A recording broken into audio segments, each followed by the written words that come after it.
square bale. But right now, I'm in the 6640, and I'm just pulling back here into the lot at the shop. I got the John Deere HX15 back there. I've been doing some push hogging this morning while I've been waiting on hay to dry. Hay probably isn't going to go up today. I just mowed it yesterday. But, where am I going? I need to park this thing over here.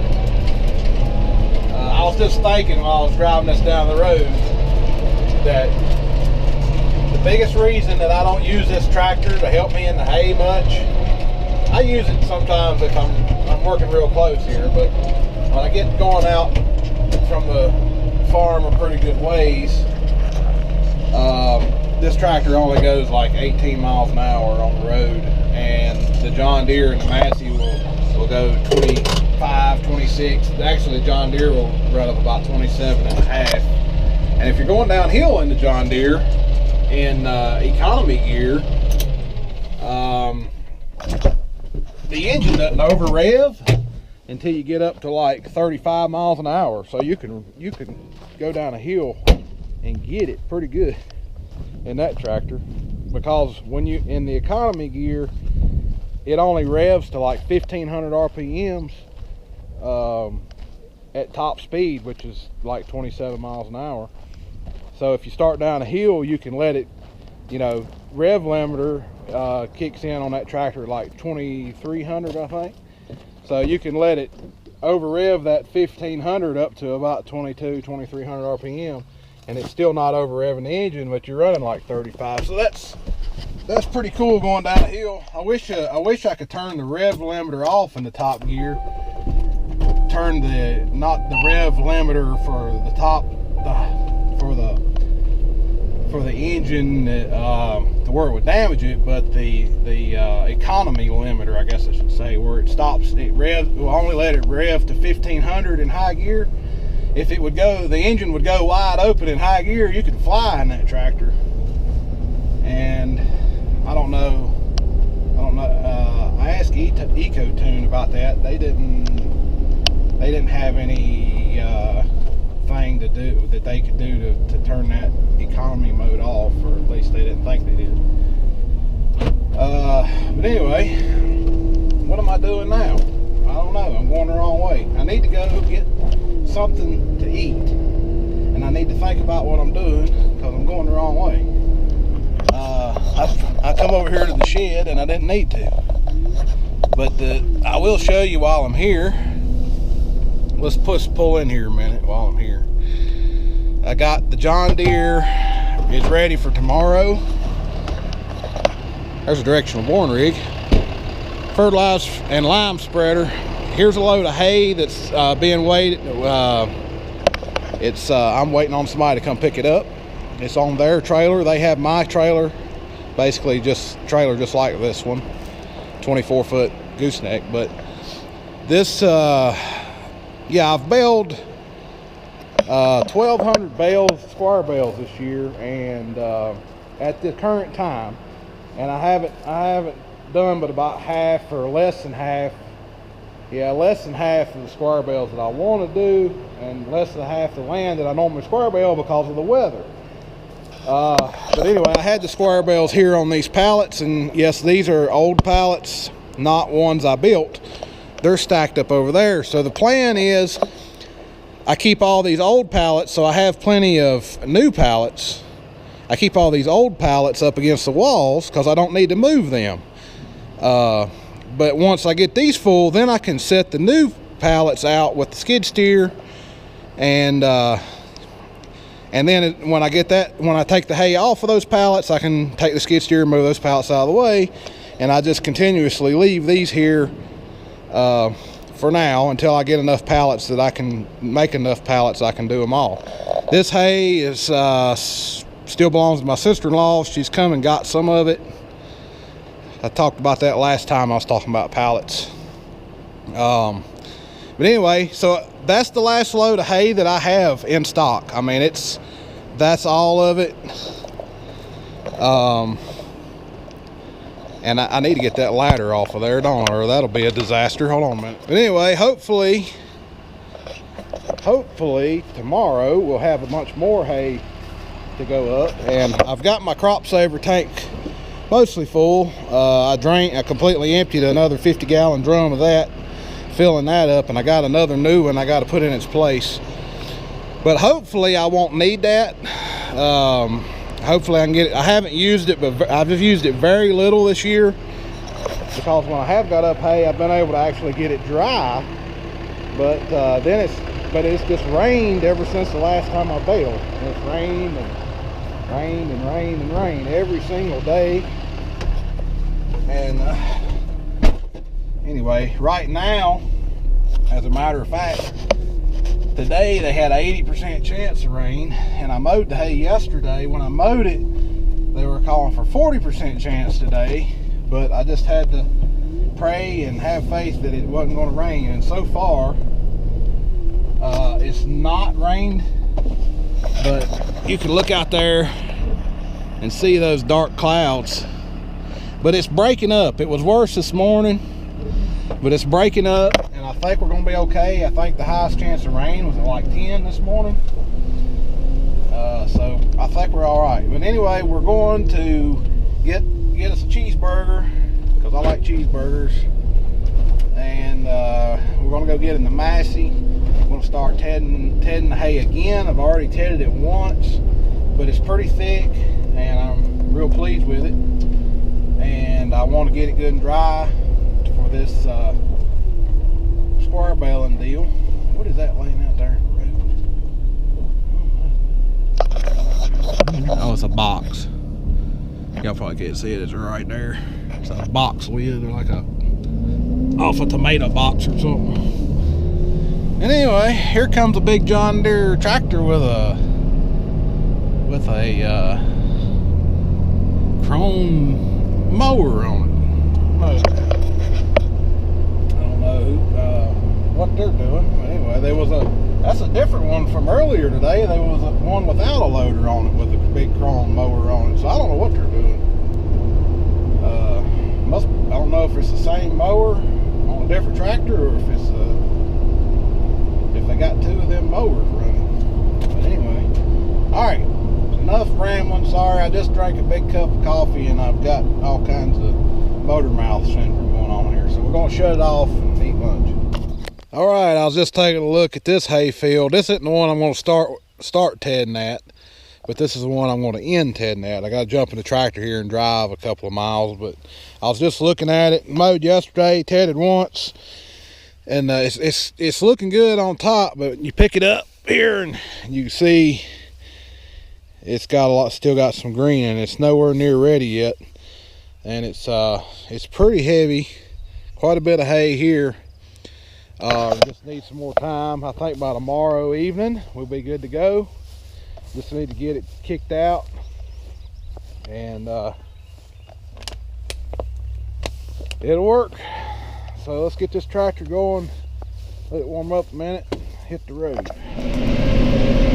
All right, so we're here kicking hay finally, and it's looking pretty good. Just needs a little more drying time. This field isn't quite as thick as that other field I showed y'all, but it's definitely a better field to operate and farm. It's fairly flat. I mean, it has a gentle slope this way, but it doesn't have any steep places, and it's long and narrow, and it's just a joy to work in this field. I can get up to like 11 and 12 miles an hour mowing this field if I want to.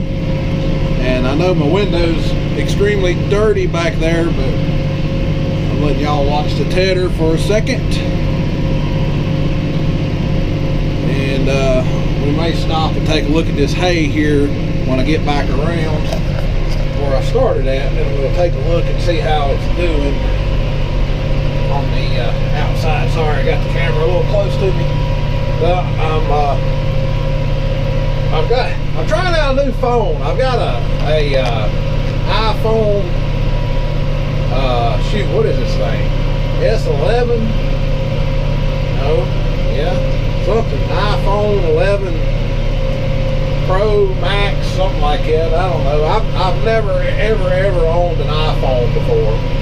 I've always had Motorola Android phones, and they kind of shot themselves in the foot in this last update they did, and they don't seem to care to fix it.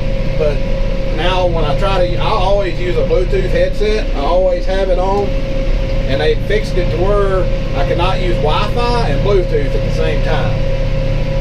If they do, one of them shuts off and it won't work. Most of the time it's the Bluetooth shuts off. It just disconnects and it will not work.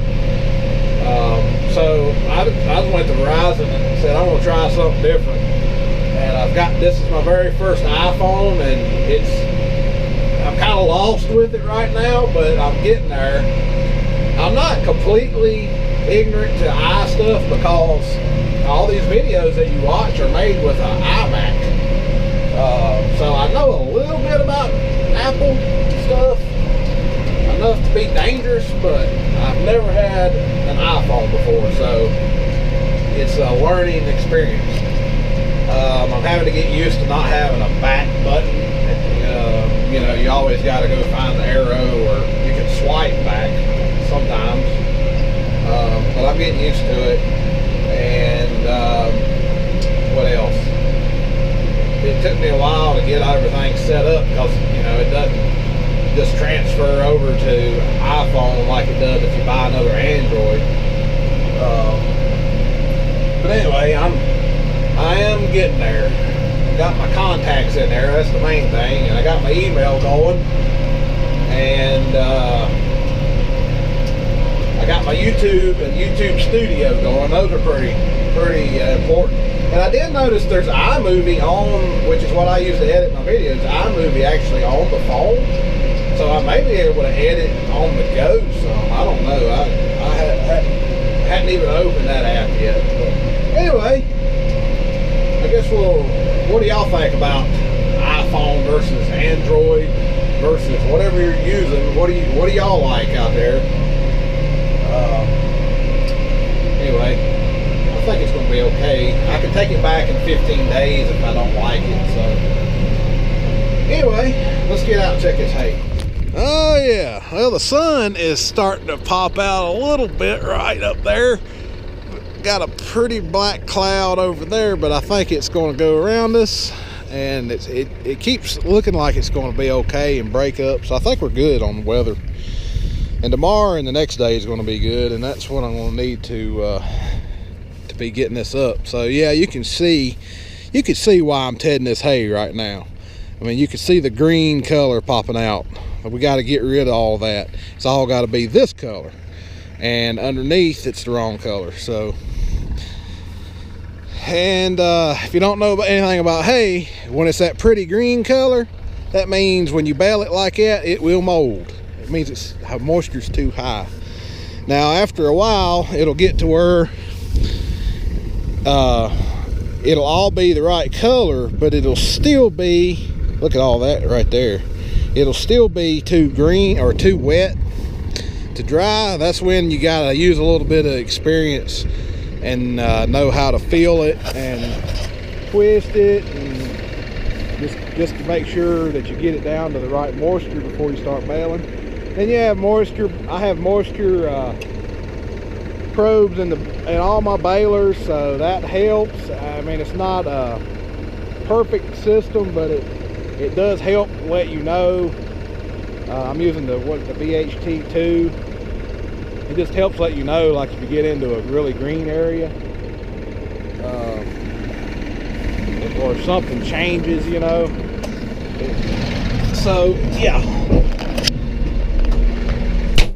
getting it dry is a little bit tricky if you've never done it, but after you get the hang of it, the biggest issue you have is the weather. You just need good weather to help get it dry down fast, and lots of tedding when you want it perfect. So all right, back to Ted.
Alright, I got the first field done. Now we're back to where I was at earlier, where the tractor was parked at overnight. There's nowhere to leave the tractor over there in the other field except in the hay field, so I bring the stuff over here and keep it right here in this yard where my truck is. So I don't know, I just have something against parking in the hay field when it's trying to dry. It seems to me like where you park, the sun can't get to it and dry it as fast, but I don't know, something about it just bothers me. But anyway, the sun has come out now, and there's still clouds around, but the sun is shining right here, and it is hot. But that's what we need to get this dried down fast, and hopefully be bailing on it early tomorrow, like 1 o'clock or something, hopefully. So it's supposed to be real pretty tomorrow. If I could get all this hay baled tomorrow, it would be amazing, but I don't think it's going to happen. I normally do one of these fields each day. So Fridays is supposed to be a decent day, 20% chance of rain, but mostly sunny. So tomorrow's Thursday, 0% chance of rain. It's going to be a good hay day, looks like. Friday, the chances go up to 20, which I'm not concerned about 20 much. So anyway, I think everything's going to be good. I don't know. What bothers me right now is, should I have mowed some more hay? I had a 4-acre field, but it would really push me to get it all up, doing the square baling, and to get it up. It would be fine if it was all in one field. I mean, it wouldn't be no big deal, 4 more acres, but when you got to move fields, and you got to move all your equipment to different fields, and you got to pick up hay in different fields, it gets really, excuse me, it gets really, really time consuming, and you can waste a lot of time moving to rake this field, moving to rake that field, moving to bale that field, moving to pick the hay up out of that field, and then you can run into several hours by the time you add all that stuff up. So, decisions, shoulda, coulda, woulda. It's always like that doing hay. The weather is never a definite thing. So I mean, looking at a weather map doesn't really tell you anything other than a guesstimate, and then you have to base all your decisions and planning off of that, and if that changes, you know, it can really mess you up. Either way, it can mess you up by raining on you, or it can mess you up by you didn't have any hay down when you could have got up a lot of hay. So, you know, that's, if it don't rain, you know, then you really feel bad because you didn't mow. So it's kind of a catch-22. A lot of times you don't think about the other side of it as, well, if I don't mow and then it's pretty, I really screwed myself out of a lot of good hay weather. So it's just one of those things. It's hard to deal with. But anyway, I'm going to go on now, and we'll see y'all in the next video. Y'all have a good one. We'll get this hay tedded up and hopefully bale it up tomorrow. So we'll see y'all there.